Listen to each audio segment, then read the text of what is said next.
There are many components to becoming a great bike rider and a great bike rider in triathlon. Becoming a master of your bicycle and a master of the terrain is a great way to lower effort and become more efficient with just improving skills. One of these skills is cornering, both on the flats as well as descending. There are two aspects to smooth, fast and safe cornering. The first is planning and the second is rider input. Planning involves constantly projecting your attention towards the anticipation of the nature of upcoming corners. What's the radius? What's the camber of the corner? What's the gradient, and even what the road surface is? Our cornering speed should be determined by how fast you can exit a corner. This type of anticipation is a skill but requires constant attention and constant practice.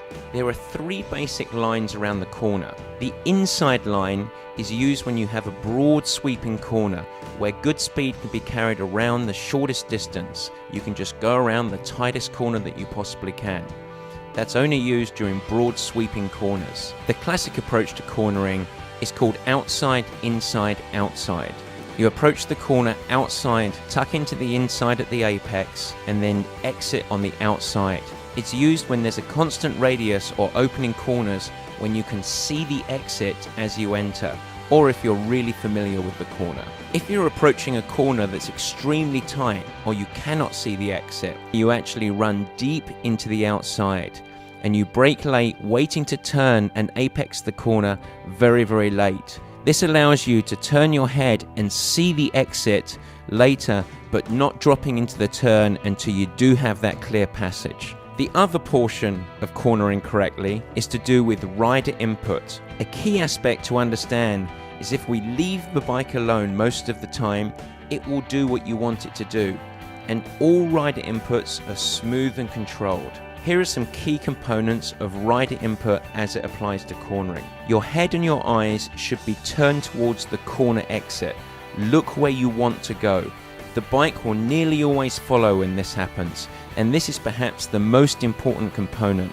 Make sure your head and eyes are turned towards the exit of the corner. The body is centered and low over the bike so that you maintain control with a good center of balance. Your outside pedal is down with the rider's weight all the way on it. This helps push the bike down onto the road and increases traction or grip. The arms are relaxed with your elbows bent and supple to allow the bike to move naturally under your body weight. The turn is initiated with a supple push on the inside handlebar.